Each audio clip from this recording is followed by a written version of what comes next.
The TV1 News is proudly brought to you by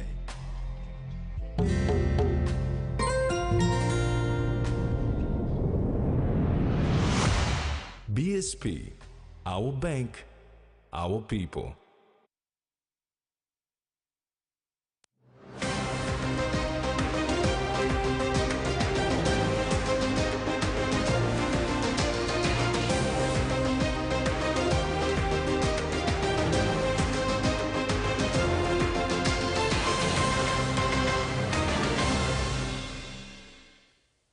Hello, this is TV1 News. I'm Jasmine Jack.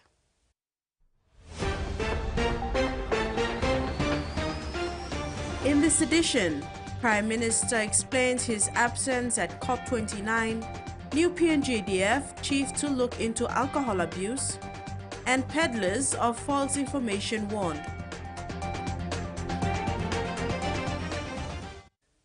Prime Minister James Marape has expressed concern of the failure of high-emission nations to implement key aspects of the Paris Agreement, particularly Article 5 and Article 6.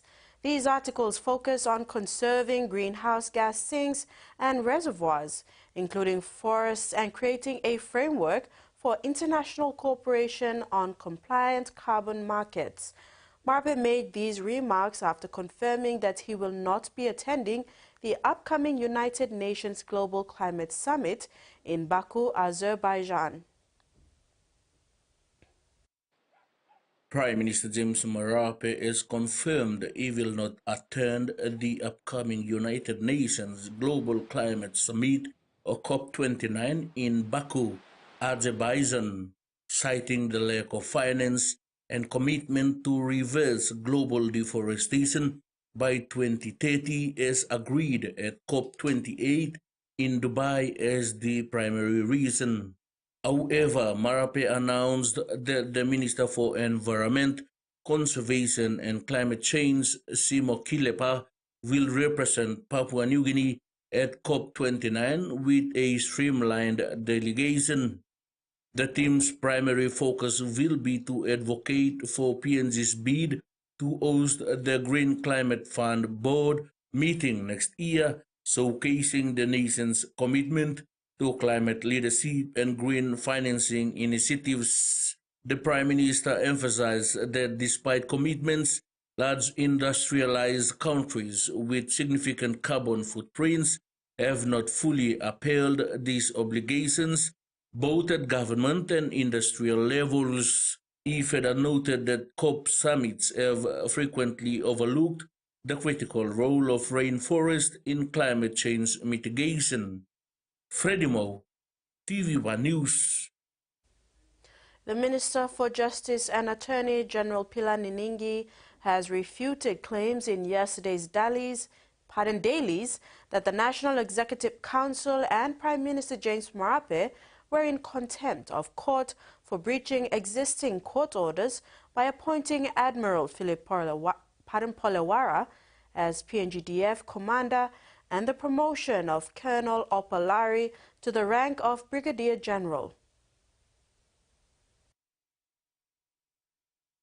When speaking to the media during a press conference yesterday in Port Moresby, Minister for Justice Pilar Niningi said the court orders referred to in the papers were issued to prevent prejudice and preserve the status quo, pending the hearing and determination of the substantive appeal, which was pending determination. Niningi said on October 29, 2024, the Supreme Court set aside the National Court decision and remitted the matter back to the National Court for hearing by another judge, this time with Mark Goina as a party. The handing down of the decision on 29 October 2024 with respect to the appeal amounted to a final determination of the matter. He said NEC and Prime Minister Marape respected the court orders in the past and continue to do so.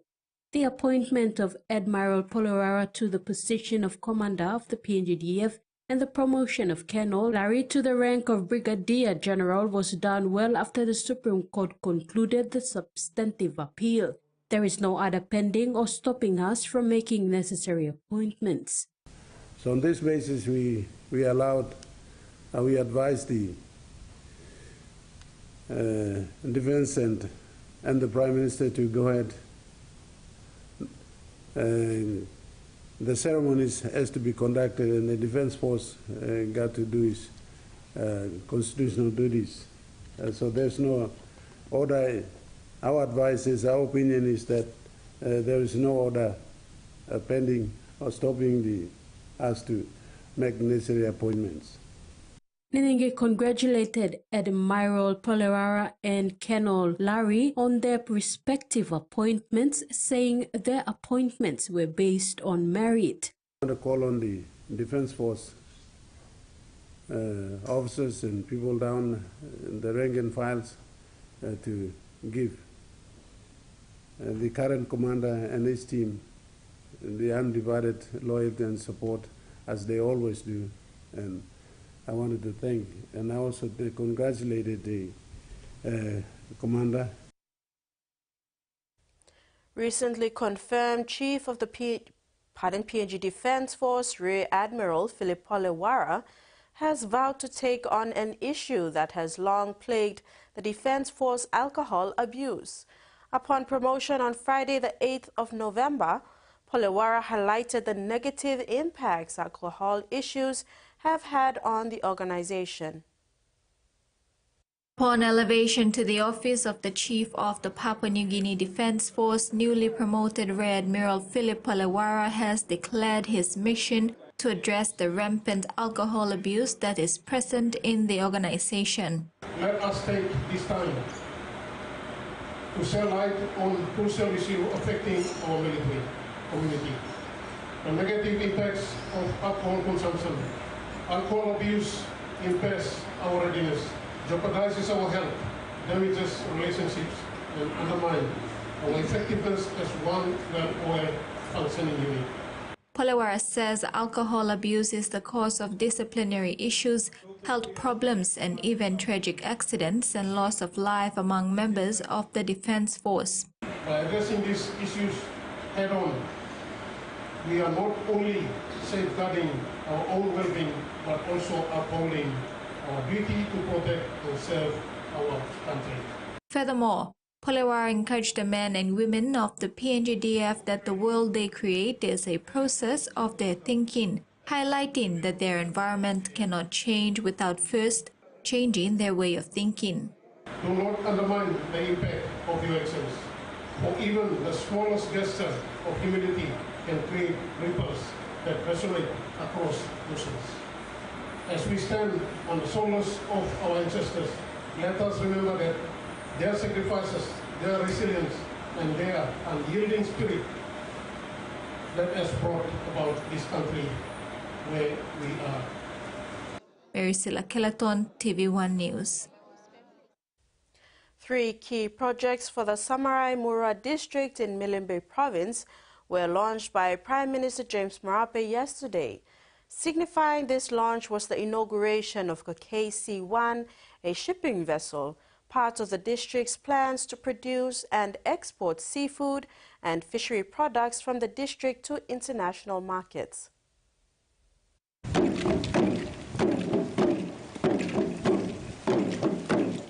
The Samarai-Murua District Development Authority, led by its Member of Parliament, E.C. Henry Leonard, yesterday evening successfully launched 3 key district programs aimed to enhance the local economy.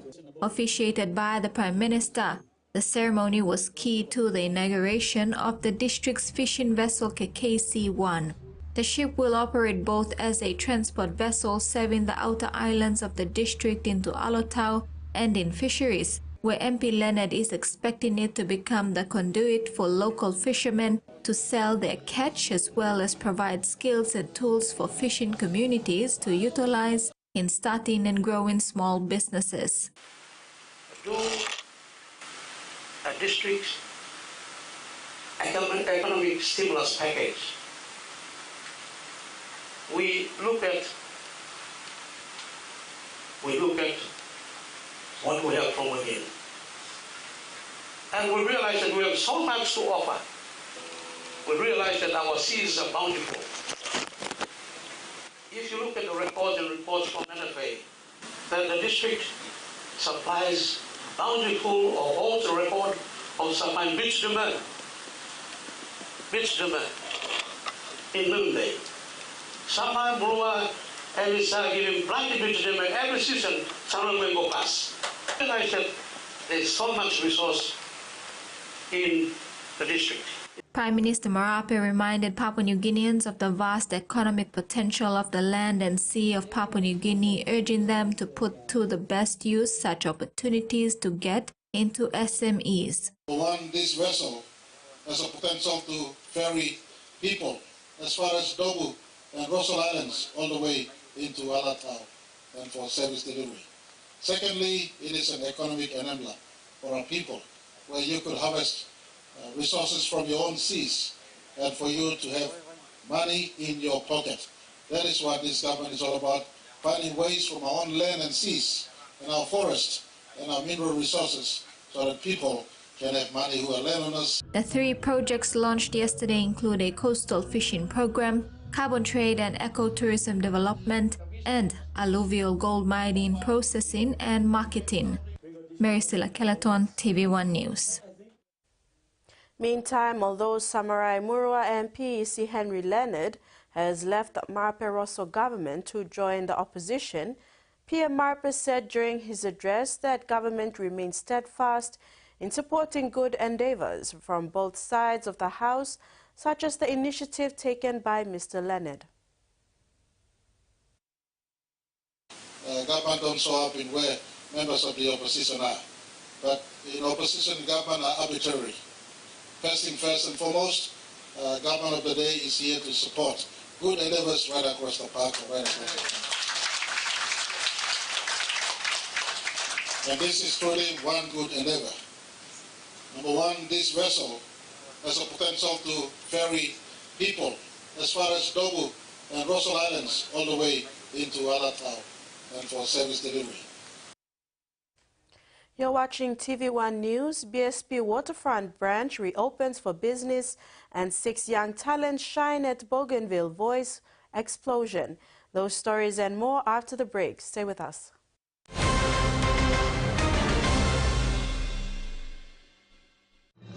Experience a convenient and smarter way to do your banking with BSP Mobile Banking. You don't have to leave the office or your home to pay for bills. You can view your account balance, transfer funds, top up phone credits, or purchase Easy Pay units wherever you are. Visit your BSP branch today to register now for BSP Mobile Banking. BSP Mobile Banking, the smarter way to bank. BSP, our bank, our people. He says the best Hunters players come from his region. So does she. But there's one thing that brings everyone together. SB Lager, Bougainville. Open nets.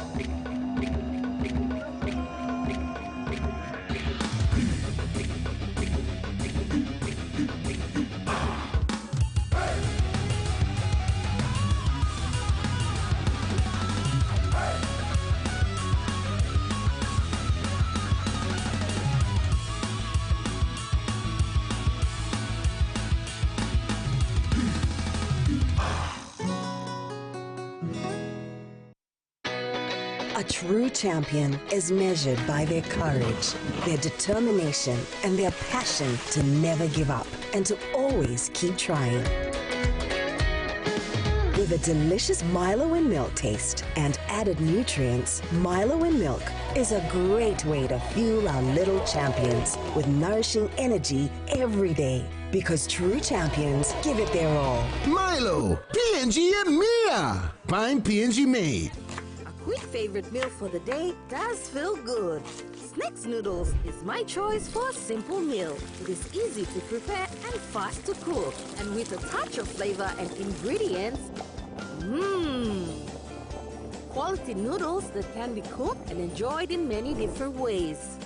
You see, my whole family loves it. It's made here in PNG and comes in different pack sizes. Snacks noodles, tastier but you like it more.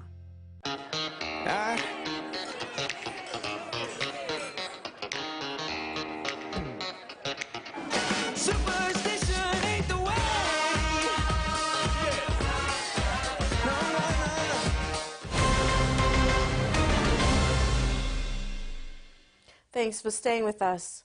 Morobe Provincial Police Commander Jacob Singura has issued a warning to people who disseminate false information on social media. He emphasized that as long as a complaint is placed with police, an arrest can be effected.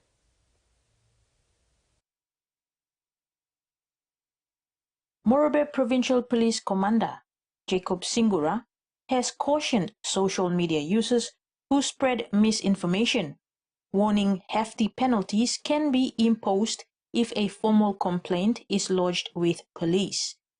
PPC Singura made this known following the circulation of a video that went viral last Tuesday of a hold-up suspect who was apprehended by the public at Nadzab Market. The information that was widely shared about the video alluded to abductions and organ harvesting. The police commander said while citizens have the right to express themselves, they need to do so within the confines of the law and not spread misinformation that would cause panic, anxiety, and stress. Meantime, the suspect from the Leron Plains alleged robbery is still in police custody. He was interviewed by police on Monday, November 11th, with PPC Singura saying details will be released once the brief is finalized. Kamila Guare, TVWAN News, Ley. The extension of the 16 days of human rights activism to 20 days is aimed at gaining more awareness and action against gender-based violence. The 20-day Gender Activism Week will be launched in Kimbe on the 14th of November, led by the Department of Community Development.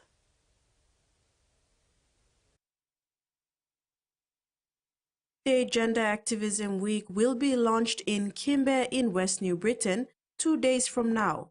According to Tosin Akibu, the UN Women Deputy Country Representative, the extension of the 16-day gender activism to 20 days is to cover more of the commemoration of issues surrounding gender-based violence. And part of how we're kicking it off this year in NCD is starting with the Women's Summit, but also focusing on the 16 days of activism that is commemorated every year globally.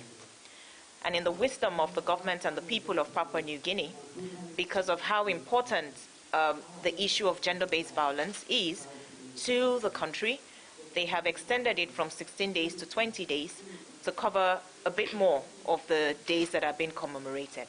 Akibu further shared that the resident coordinator of the United Nations, Richard Howard, will engage with staff of the United Nations as part of Gender Activism Week to talk about how gender equality and the empowerment of women is important to their work as the United Nations group in Papua New Guinea.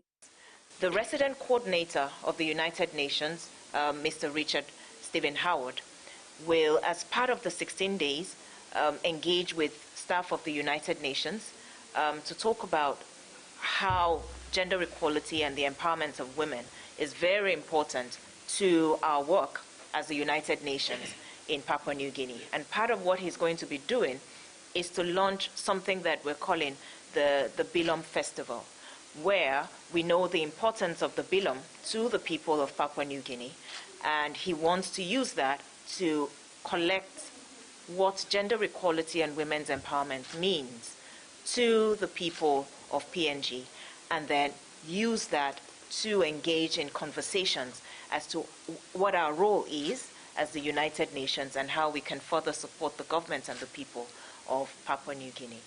Director of the National GBV Secretariat, Diane Kambane, shared that the Secretariat is in full support of the 20 days gender activism. Last year, we committed to supporting each province with a grant to host and celebrate the events around the 20 days of human rights activism, and we will be continuing our support this year. The official launch will be on Wednesday in Kimbe, which I will allow the Minister and my Secretary to speak more about that. But from the GBV Secretariat, we're very happy to be here at the summit. Meantime, the NCD Women's Summit will end tomorrow. Jasmine Irojak, TV1 News. The fourth day of the NCD Women's Summit touched on economic empowerment, gender equality, and education. During the summit, a roundtable discussion was held with talks on women's economic empowerment in PNG, strengthening MSMEs and the informal sector for sustainable growth. Members of the discussion group were Ellie Webb from Center for International Private Enterprise, Kathleen Natera from Australian PNG Economic Partnership, Gunanidi Das from Mama Bank, and Elizabeth Bradshaw. Owner of Paradise Private Hospital, Janet Sios, was present in the discussion and gave her take on women economic empowerment. BSP Financial Group has reopened its waterfront branch, introducing a modern, fully digital experience to enhance customer convenience. This is following extensive renovation works to give the facility a new look. This revamped branch features a cashless setup with ATMs on site for cash withdrawals and upcoming deposit-taking capabilities. The branch offers quick tablet-based account openings, allowing customers to open an account and receive a Visa debit card within minutes. Group CEO of BSP Financial Group Limited, Mark Robinson, said, "We are delighted to open this branch for a full week period where we completely modernize the branch. This is a branch that reflects the future of banking. It will provide all the services that BSP offers our retail customers. The only thing we don't have here is it's a cashless branch. We have ATMs which will dispense cash, and soon we will install ATMs which will take deposits and dispense cash as well." The branch upgrades also include on-demand services such as loan applications, business banking consultations, and life insurance advice, ensuring customers can access comprehensive financial support. BSP's open collaborative layout emphasizes digital assistance, with employees available on the floor to guide customers through online and mobile banking options, reflecting BSP's focus on making banking easier and more accessible. BSP plans to expand this digital-first branch model nationwide, adapting to customers' growing preference for mobile banking and digital transactions. Ronesh Dayal, Group General Manager, Retail Banking of BSP Financial Group Limited, said, "As you know, this is an existing branch we closed on the 6th of October for renovations, and we are very pleased that we managed to complete this within a space of 4 weeks, and now we have got this branch available for our customers. As you can see here, it's an open space facing our customers that is to encourage more customer convenience. In terms of expanding services that we provide in this branch to the other branches, and as we pilot, we test new services, definitely, then we scale the push of branches in the country, not just in PNG, but across all the countries that we operate in the South Pacific." Carol Kidu Jr., TV1 News. Rabaul's pioneer business guru and principal owner of East New Britain's leading wholesale and retail supermarket Tropicana Limited, John Lau, celebrated his 80th birthday anniversary last night. Overwhelmed by the occasion, Mr. Lau acknowledged his Malaysian wife, and soulmate Dame Sandra Lau and their 4 children who stood by him through thick and thin. The event was well attended by the Rabaul business community, government and church representatives, friends and loved ones.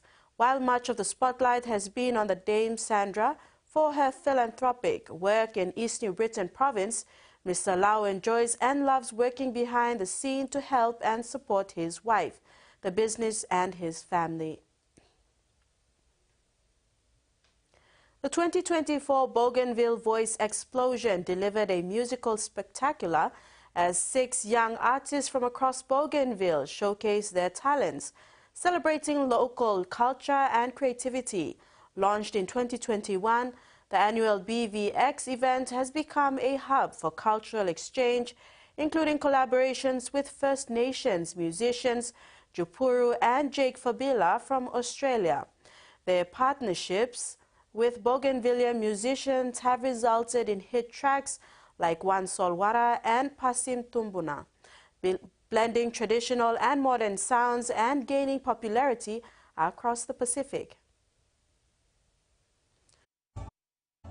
This year's BVX marked a special occasion with Bougainvillean music legend Yothu Yindi's drummer Ben Hakelitz, joining judges Lane Munau, Jake Jupuru, and 2022 BVX champion Michael Dave.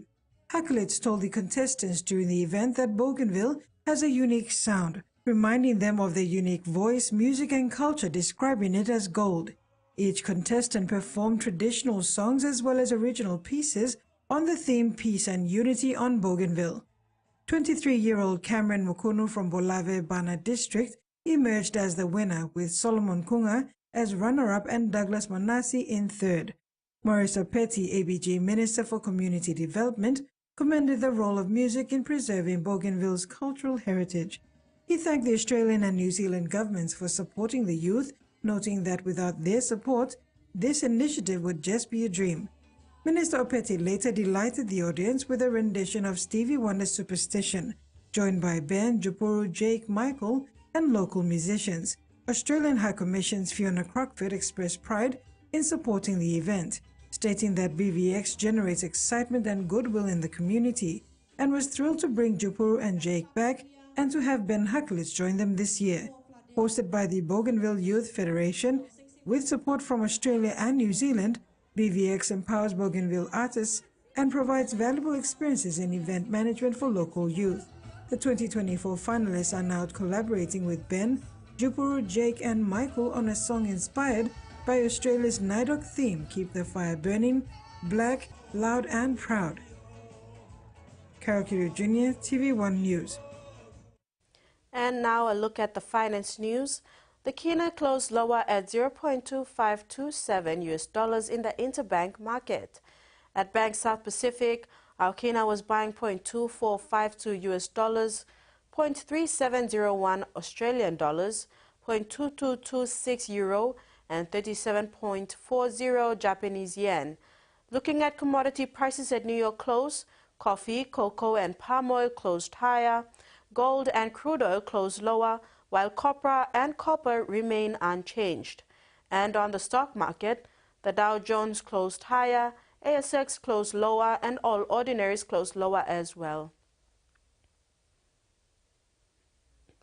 This is TV1 News. We'll bring you news from abroad after these short messages. Stay tuned.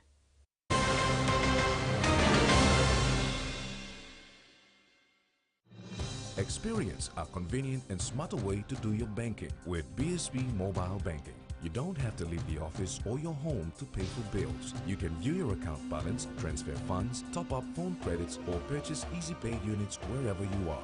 Visit your BSB branch today to register now for BSB Mobile Banking. BSB Mobile Banking, the smarter way to bank. BSB, our bank, our people. Hiya, Mama. You wait then, but me add him special flavor. Put in more flavor, put in more taste. Add the kakaro, get up a big smile on face. Time for give chicken a great kumu too. Sip, sip, the mumu, yes, magic on you. Maggi, the taste PNG loves.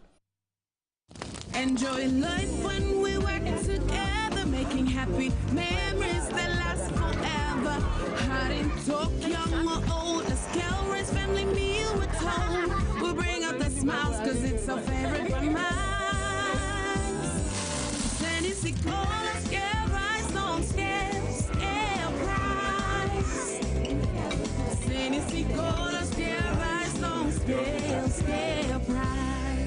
You like it? Bro, it's awesome, man. Let's see promotion. I'm so excited. Let's go, let's go. Anthony, Pepsi for match. Pepsi for match. And how do you win this? 2 plus Pepsi, that's all. 2 cans, bro. 2 plus, that's all. You get yourself a chance to win. This box of match. It's crazy cool. My God. A pair of headphones. It's a towel. How about that? Pull a ball. Yeah!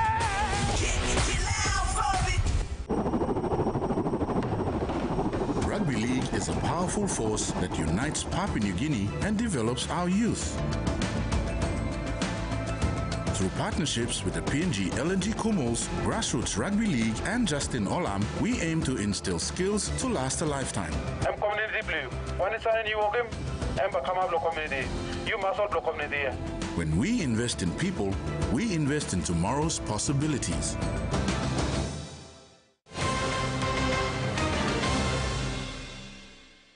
Welcome back.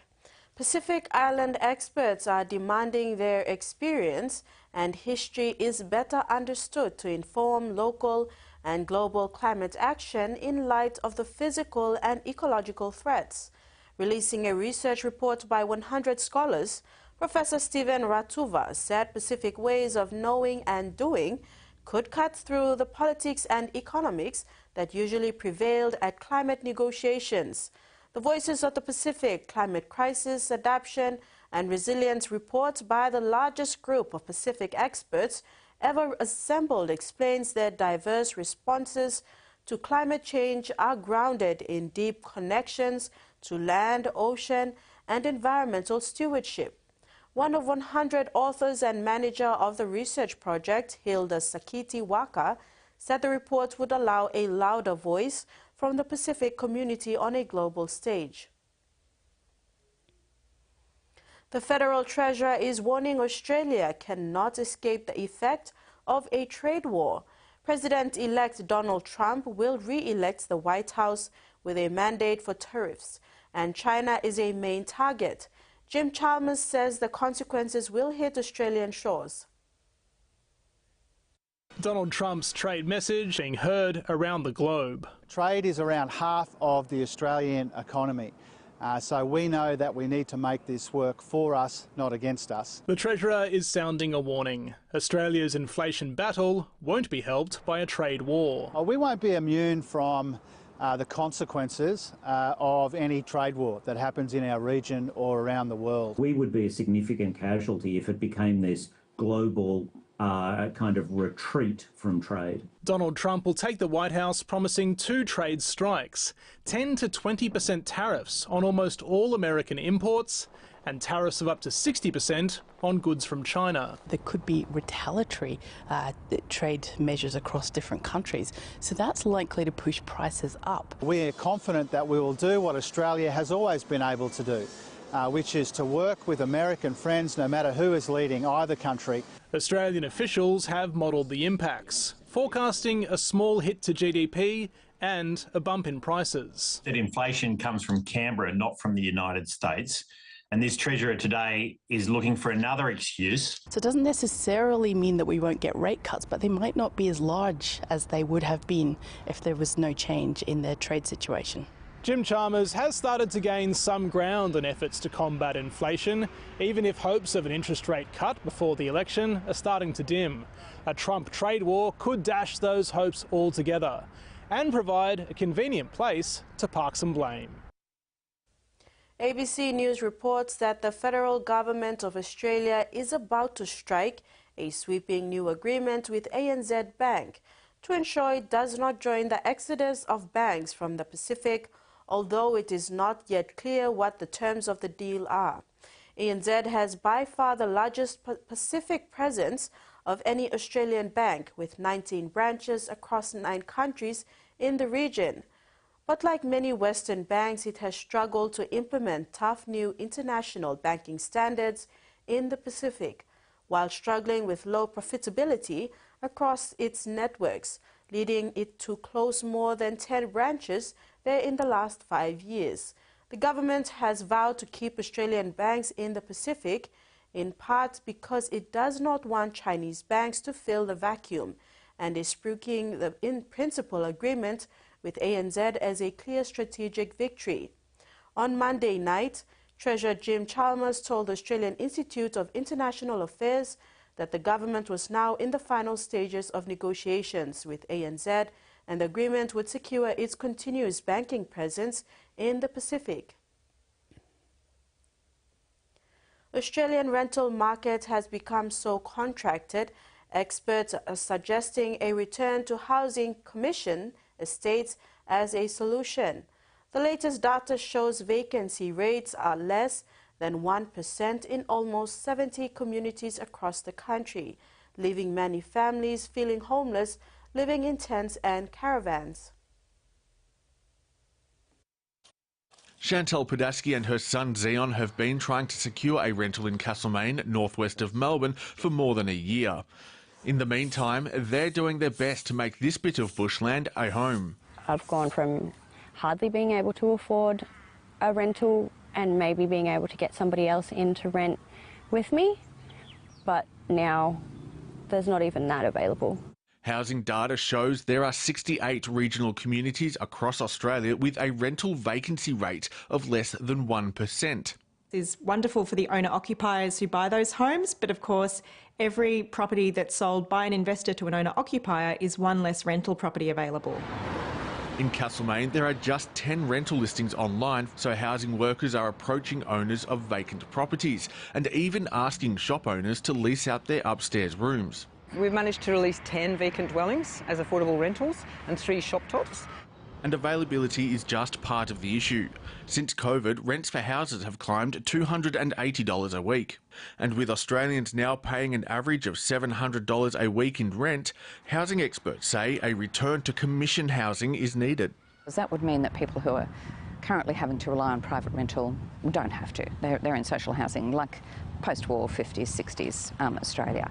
As the Padaski family continues to try and keep their food cool by day and themselves warm at night, a housing solution seems a long way off. It's tiring emotionally and mentally. I don't know, you just get to the point where you think, what's the point? Australians have paused to mark 106 years since the guns fell silent at the end of the First World War. The National Remembrance Day service in Canberra was one of many commemorations around the country. The Prime Minister attended the ceremony at the Australian War Memorial alongside the Governor-General Sam Mostyn, who delivered the commemorative address.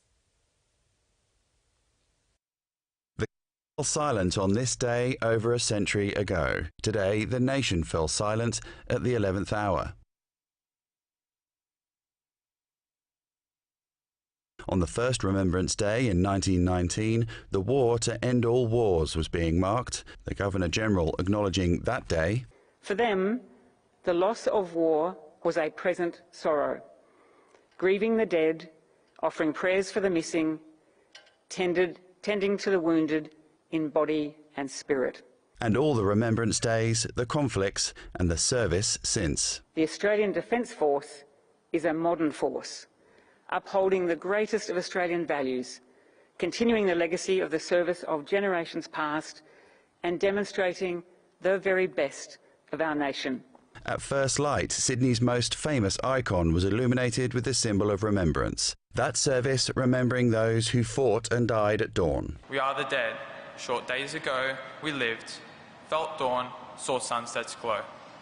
Loved and were loved, and now we lie in Flanders fields. As the pipes echoed through the ceremony in Brisbane's Anzac Square, the echo of the First World War was still being heard by families present.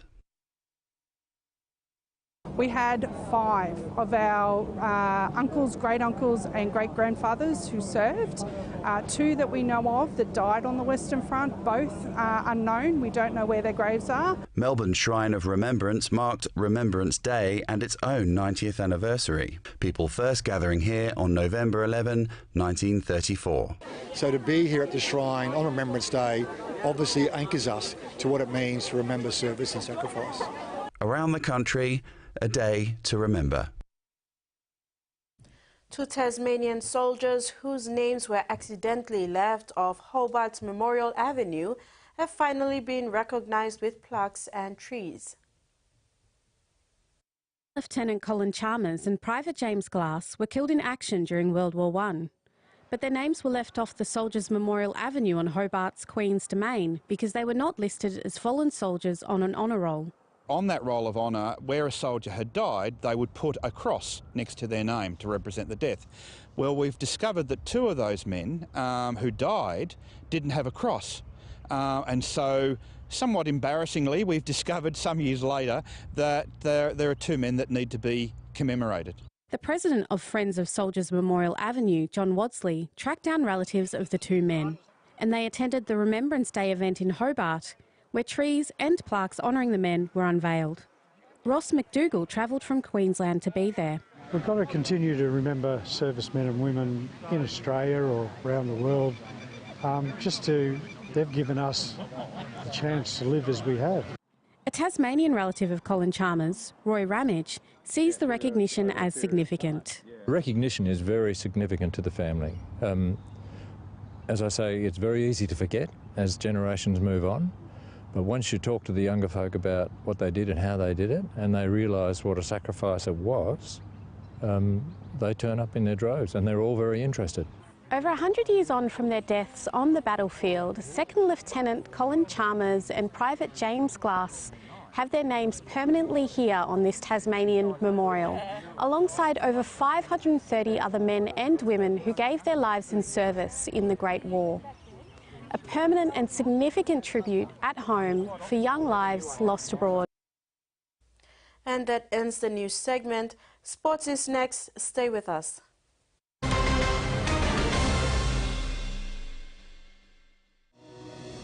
In its first 10 years, the PNG LNG project has had a long-lasting impact, contributing more than 26 billion kina to the state of Papua New Guinea.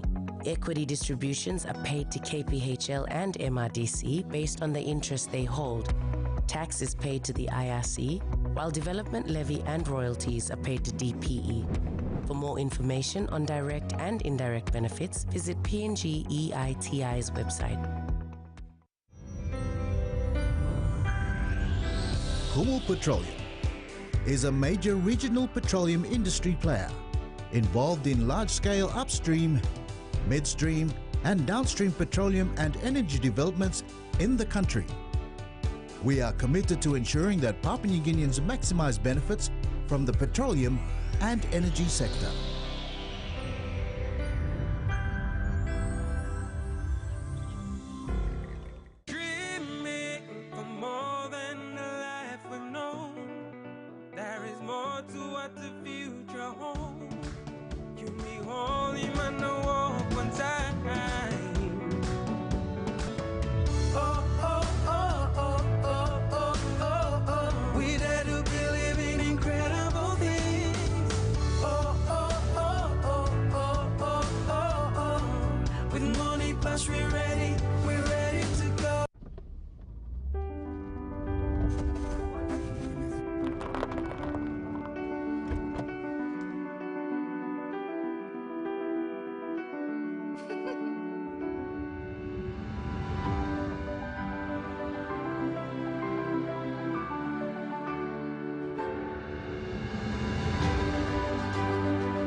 Thanks for staying with us. Prime Minister James Marape has expressed great pride and gratitude to the PNG Kumuls for their brave efforts in the Pacific Championships, despite their defeat to the New Zealand Kiwis in the promotion relegation match held at the Comeback Stadium. In Sydney on Sunday, Marape said the Kumuls' unwavering resilience in the face of a tough opponent showcased the team's dedication, heart and strength on the international stage. He acknowledged the efforts of Captain Rhys Martin, who led the team with great leadership and skill, and Nana McDonald, who delivered commendable performances. Prime Minister Marape underscored that the outcome of the game does not diminish the achievements of the Kumuls or the pride felt by Papua New Guineans. Prime Minister Marape extended his appreciation to the coaching staff, the support teams and the fans who continue to support the Kumuls' journey. He also highlighted the significance of matches like this in fostering growth within the team and preparing for future international competitions. Papua New Guinea will be hopping home advantage will help them rebound for defeat last month in Fiji when qualifying resumes this week in Oceania for the FIFA World Cup 26. PNG suffered a 3-1 defeat in their opening match to New Caledonia last month. PNG will face the challenges of Fiji in their first match in Port Moresby on Thursday, the 14th of November. Avoiding defeat against the Fijians on Thursday will be imperative to keeping their hopes alive before they finish the group stage campaign against Solomon Islands 3 days later, in what will be a significant challenge for the relatively new head coach. Captain Alwyn Komalong is looking forward to a much-anticipated return to home soil and knows his side must up their game to have a chance of advancing to the semi-finals. Having suffered the disappointment of defeat in their opening group stage match last month, Komalong is keen to stress the importance of learning lessons from that defeat in Suva.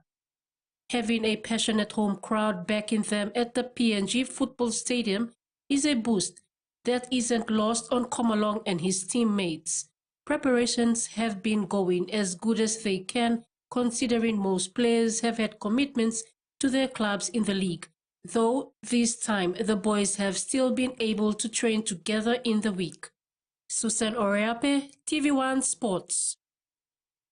Meantime, Fiji's side got their FIFA World Cup 26 Oceania qualifiers campaign off to a perfect start at home last month, with a 1-0 victory over Solomon Islands and a keep their winning hopes high.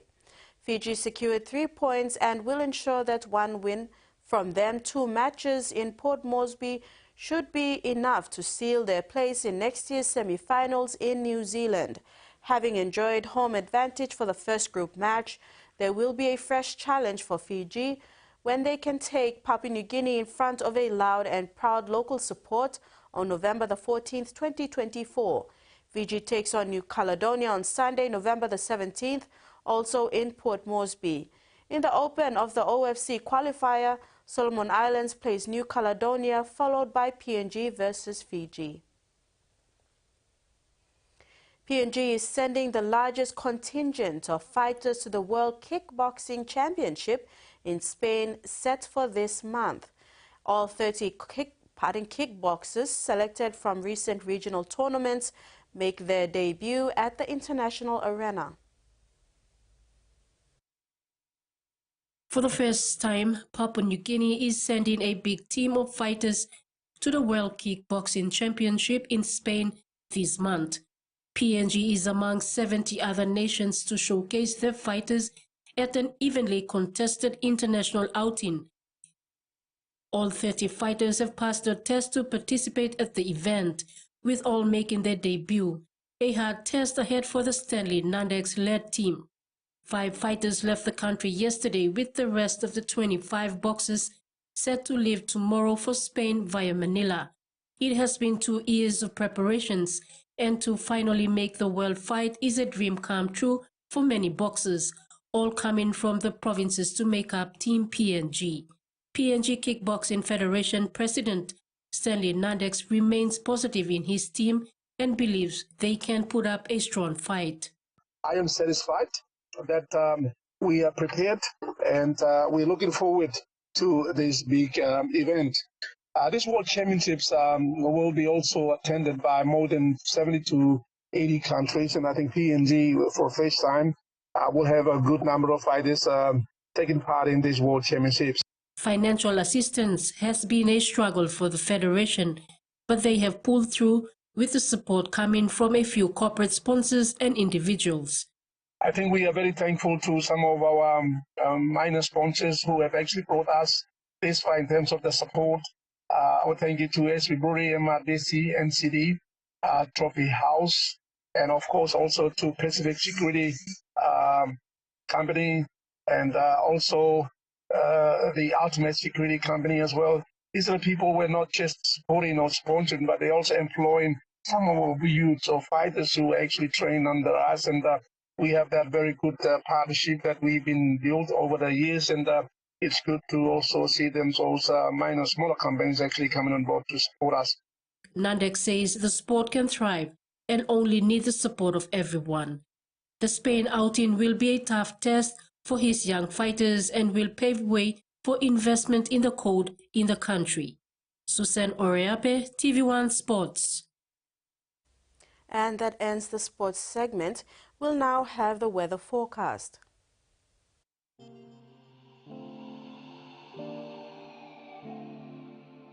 Southern. Port Moresby and Darrow partly cloudy with few showers and possible thunderstorms. Karama few rain showers and thunderstorms. Alotau period of clouds with rain showers and possible thunderstorm.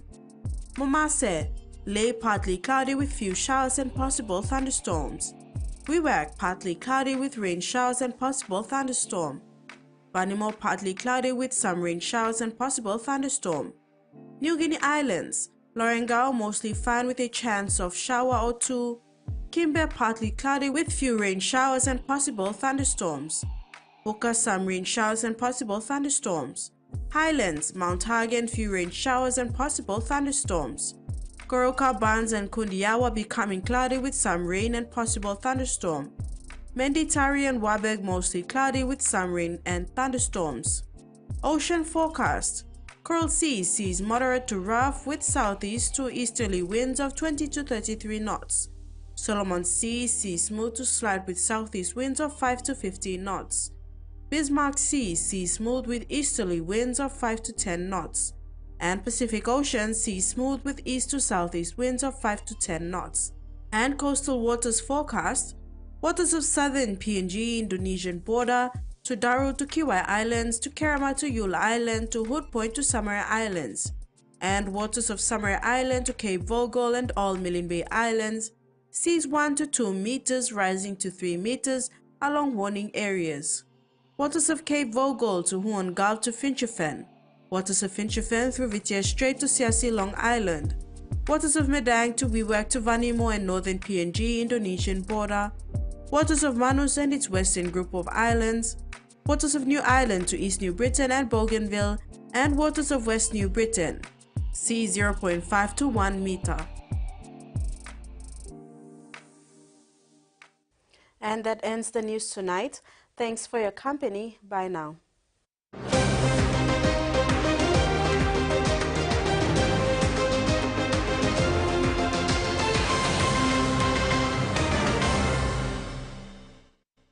The TVWAN News was proudly brought to you by